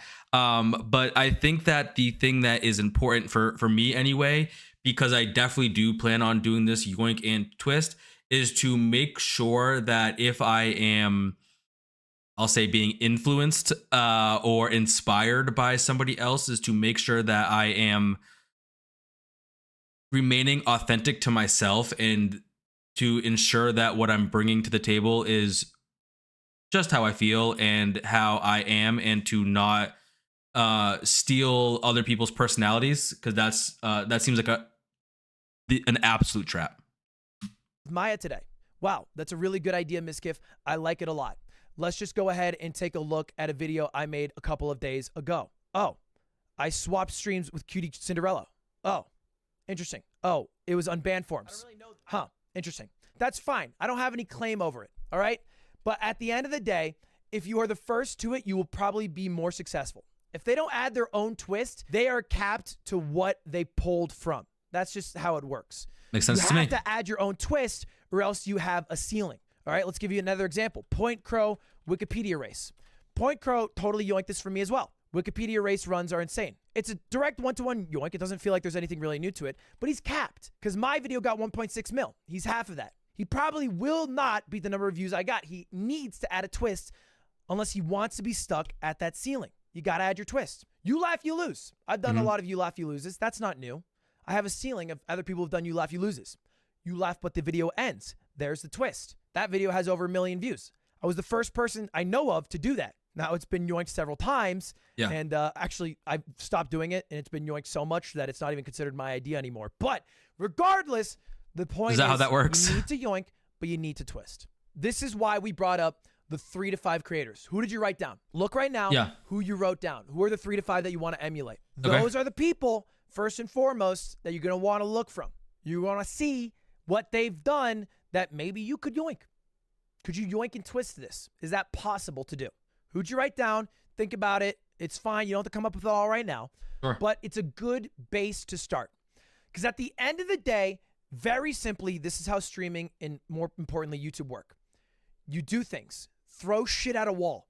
One day, shit hits, sticks, stays. Hits. And you have to keep doing that thing. You have to keep pumping out that shit while also having R&D for new shit to be thrown and eventually stick as well. And you can think of every creator you like. They've all gone through this same formula. Do you like Dream? Okay, Minecraft Manhunt. He one day decided to do it, threw shit at a wall, it stuck.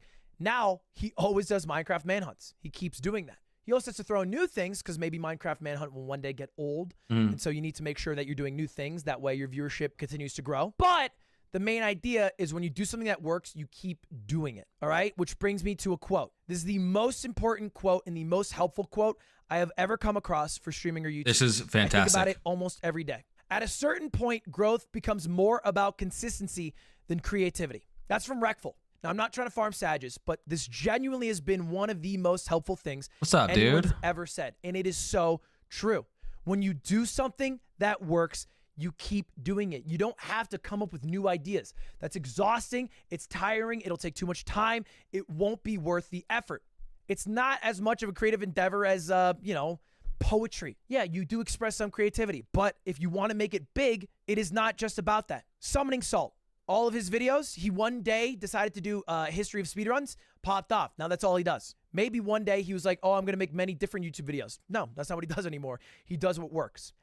Yeah, so just to kind of talk about this consistency, it really seems that in all aspects, that consistency trumps all things. There's also a Bruce Lee quote that I think is perfect right now, where he says something along the lines of, I do not fear the man that has practiced 1,000 punches, though 1,000 different punches, but I do fear the man that has practiced one punch 1,000 times.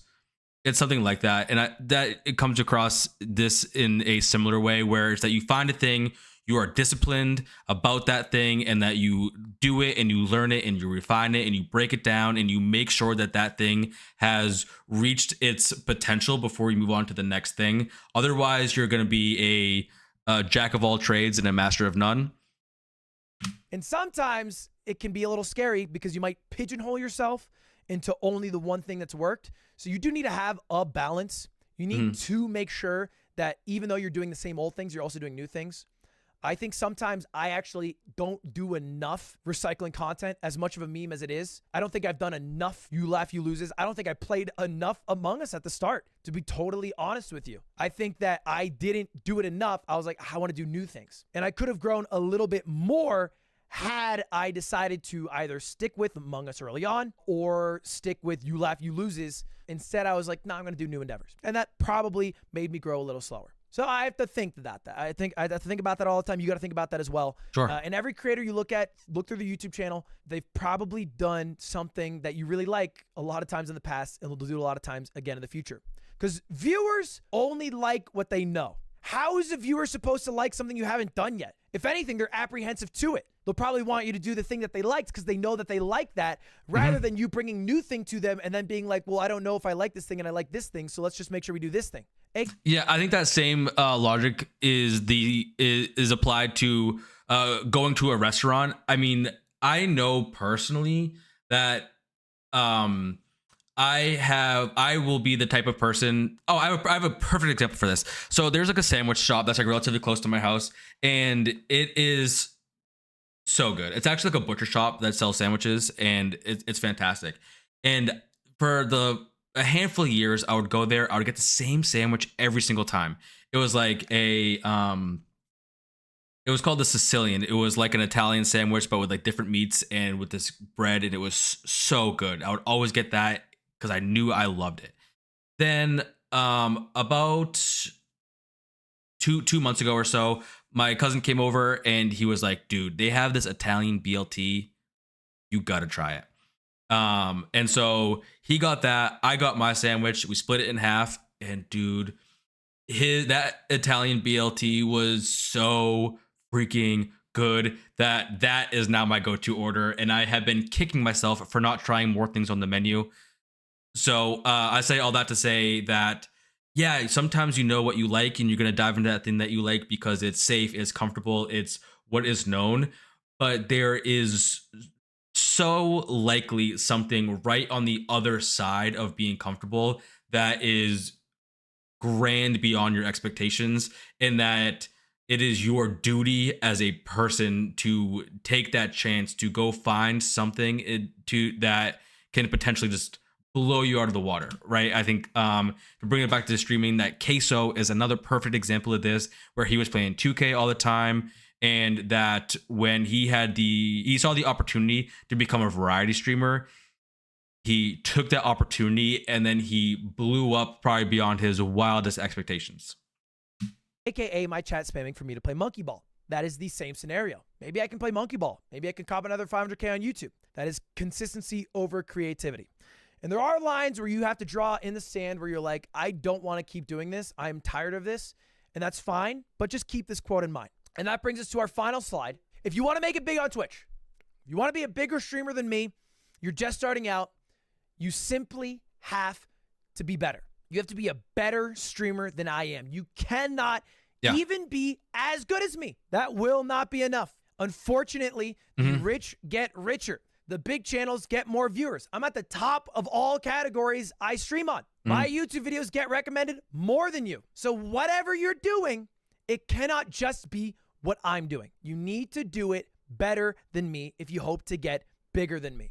Well, thankfully, I am not trying to be bigger than Ludwig, because it seems like quite a daunting task. Though to say that, I will say that this is the same logic of what I just said before too, right? If I got that sandwich that I was really enjoying and I tried my cousin's sandwich and it was like just as good, I would probably stick to my regular order. But because it was so much better than I was expecting, it's now has me looking forward to know that I'm moving in that direction. And that same logic applies to if you want to be, or if I want to be the biggest, or anybody wants to be the biggest streamer of all time, they have to be better than the person that came before them, because otherwise they're just going to say, hey, I know this guy's good. That's what I'm jonesing for. I want to trust that what I'm getting into is going to really scratch the itch that I'm looking for as far as me taking in content. So I'm going to change this a little bit, because I'm not trying to be bigger than Ludwig. I mean, I'm not trying, but it's not my main goal here. And so when he says be better, I'm not going to compare myself to Ludwig. Instead, I'm just going to compare myself to myself, and to make sure that what I'm doing to be a better streamer and a better content creator is just be better than what I was doing the day before. And so the way that I am doing this, so I believe this is my third stream on Twitch, first one on YouTube. And so first day on Twitch, I was using this microphone, stunk. Next time was a friend letting me use this microphone, and that brought my stream up.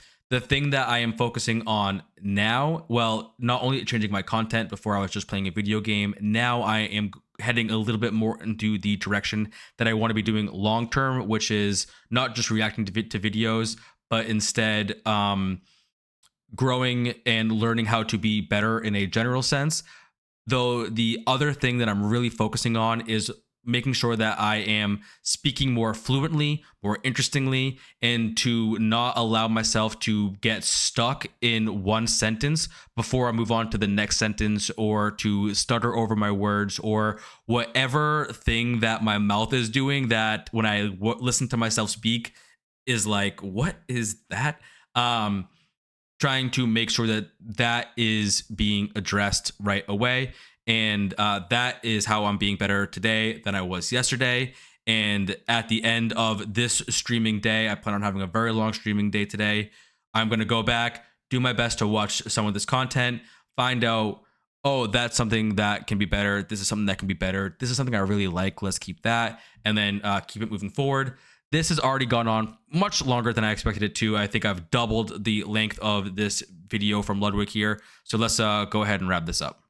That's the plain, simple truth. And it's not easy advice, and it's very hard to do, and it'll take years, but it is the actual fact of the matter. There's no growth mechanism for small streamers that will let you leapfrog me in views. So you got to do it the good old-fashioned way by just simply being a better streamer. If you use all these tips, you'll get close. You won't get past me because you'll be operating on the knowledge that I have. So you'll need to pull knowledge from other places. I'm not the end-all informant on how to get big on Twitch. I'm just a guy who happened to pop off and has some things he learned along the way. There are other resources you can use. If you want the nitty-gritty details, I'm not the guy for it. It's things like, what mic do I use? When do I stream? What camera do I use? Yeah. Do I use a camera? Well, just go to Alpha Gaming on YouTube. That's the one place I've seen. I've read it. I've read it as a small streamer. I've read it as a big streamer. I've watched it. Harris Heller knows his shit. He literally does. If you ever want to know the specifics of weird streaming stuff, that's your guy. I'm not the best guy for that. No big streamer is, because it's pretty basic info and probably the most given advice for people. And I think in part also the least valuable. It's important, don't get me wrong, your stream setup, but it's not like what defines you. For every nice stream setup, there is an example of someone with no mic using a Blue Yeti or worse. Technoblade uses a fucking Blue Yeti. You know, Technoblade had one monitor until last month. So, yeah, at the end of the day, it doesn't super matter, but it is somewhat important. And Alpha Gaming, this is a Blue Yeti. And that's it. That's all I got for you. That is all the tips I have. That's my this video is also that I'm watching is years old. Let's do this one more time. Let's do a poll. How many of you want to be streamers? Knowing everything you do now, do you still want to do it? So let's wait till get to about 500 votes here. We'll be at it. I'd be so curious to know. 0.66%. All right. Well, seems like you guys have stuck to your guns a little bit. Yeah. So he definitely has more votes this time. So the number is a little bit skewed. Obviously, not the same people that are going to be here at the end of the video that were at the beginning of the video. And of course, he was doing this live. This is an excellent video from Ludwig here. Super duper appreciative of somebody that is at, I would say, at the top of the game, that is more than willing to show and share their expertise, their experience, what they do. And I'm so happy and grateful for that. Yeah, and I said pretty much everything I had to say throughout this. This is an excellent video. I'm going to do the thing in which that should be done all the time. And just to make sure that I'm going to share this video, because we got to make sure that small streamers like Ludwig are going to get a couple of extra views. All of my viewers and my subscribers are going to go over there and really boost this guy's ego when he gets one more view. Okay, so just to wrap this video up real quick, I'm going to go through, and I know I said this a bunch of times, but things that I'm really excited for is to go through and talk about the things that we learned in this video and what we're going to do to apply this. So today I wrote as my start goal, even though this is not my first time on Twitch, this is my first time streaming on YouTube. And so that the YouTube channel is now going to have some videos and some content to look at. And I no longer need to stream to my hardware to my hard drive rather, and take up that space, putting that right up on YouTube. Looking forward to learning how we can edit those videos and see what that looks like, but we're not quite there yet. A year from now, my goal is that I want to be a partner on Twitch. I'm not looking for anything big. I'm not looking for this to be a full-time job. I just want to be a partner just so that I can have some notoriety, maybe just to know something, if I can get some ad revenue so I can be able to put that money back into the stream to make it a better place. That would be excellent. Again, not looking to make this my full-time job. If it happens by accident, I am not going to complain about it, but I like my job. Then the thing that I would like from my community, it's not something that he added specifically, but I put this all under my I also put this under my 1-year goal, was to know that I have helped influence somebody to go and start their dream. And again, I don't mean quit your job and follow your passion.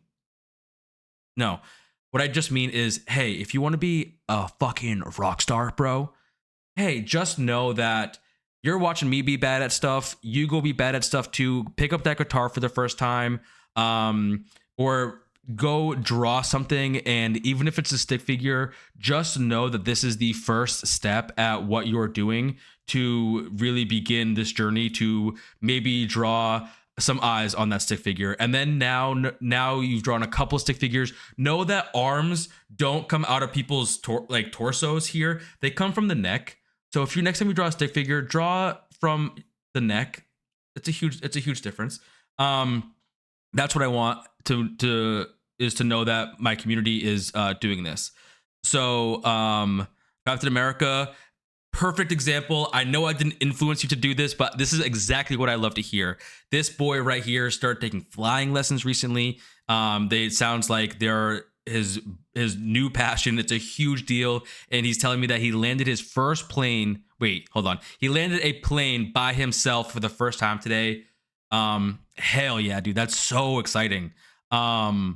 That's so super duper exciting. What type of plane are you flying? How many I don't know anything about planes, so I guess a question I'm going to ask is, how many people can fit in that plane? Cuz that's super duper cool. And how far away are you from two? Hell yeah, that's so neat. Are you like I assume that you're doing this. Nice. Yes, a Cessna 150. Hell yeah. That's super duper cool, man. When you get your license, are you gonna take me out up in the air? That's gonna scare the bejesus out of me, honestly. I don't know if it actually will, but hell yeah, that's super cool, man. That's super cool. All right, just to circle this back to me. Something else that Ludwig had suggested is to write down 1 to 5 streamers that you want to emulate. So I wrote down the streamers I want to emulate and the thing about them that I want to emulate. So I wrote down Day9 for his approach to everything, super duper positive. His community is great. He deeply has like a learning mindset approaching things, and that is exactly what I want to be able to do as well. The next one I have here is Pirate Software. And the way that he can communicate and convey his thoughts to make sure that they're so digestible for everybody around him is what I want to be able to do. And then the other thing that I put down on here as well is marketing.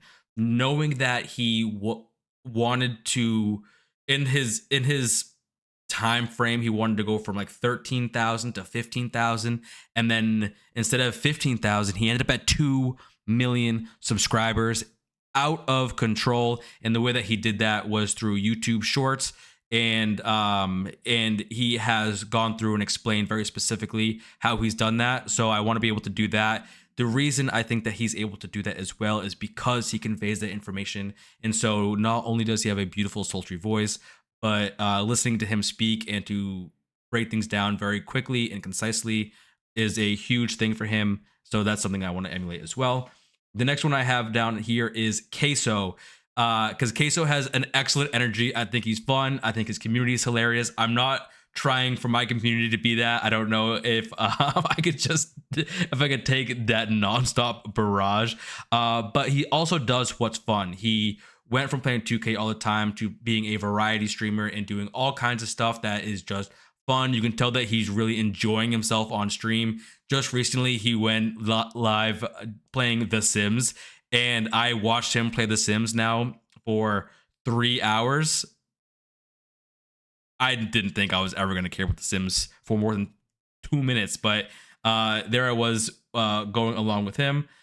The next one I have on here for number 4 is Asmongold, where the thing that I want to be able to emulate from Asmongold is not only his ability to just like kind of stay true to himself, but also to be able to speak all the time and consistently throughout his channel. He's very easy to listen to when he's doing stuff. He is talking about what he's doing the whole time.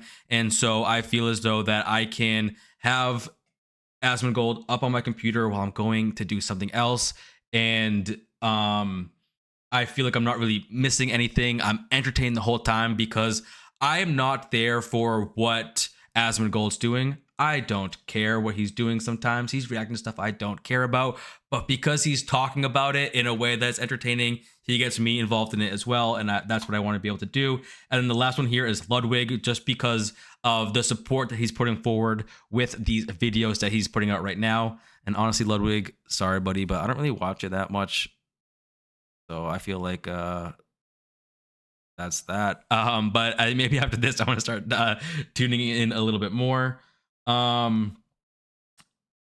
Yeah, and so those are the big ones. I do have a couple other things written down here. I'm not gonna go into it too much more. I'm already at quite a bit of time for this. So boys and girls, ladies and gentlemen, thank you so much for watching this video. And because I don't know how streaming on YouTube works for that to turn them into VODs, what I'm doing is I'm just stopping the stream and then starting it back up again. And I'm hoping that's going to keep it organized. By the end of today, after this streaming sessions that I'm doing, I'm hoping to be able to have a better understanding of that so I don't need to do this stop-start method. And so I'm going to stop right now, and then I'm going to move on to the next one. It's another Ludwig video, another Ludwig video, asking streamers how to be successful. And this is what we're doing for the next couple of hours. So if you're watching this and you don't give a hoot about that, I just want to give you a heads up.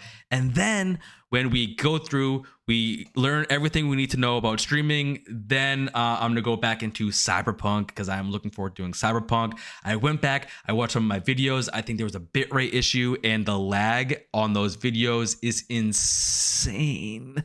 So hopefully we're not experiencing that again today, but we are out here and we're learning. So I'm going to take maybe a 1-2 minute break, stop stream, use the restroom, turn stream back on, and then we're going to get this party continuing.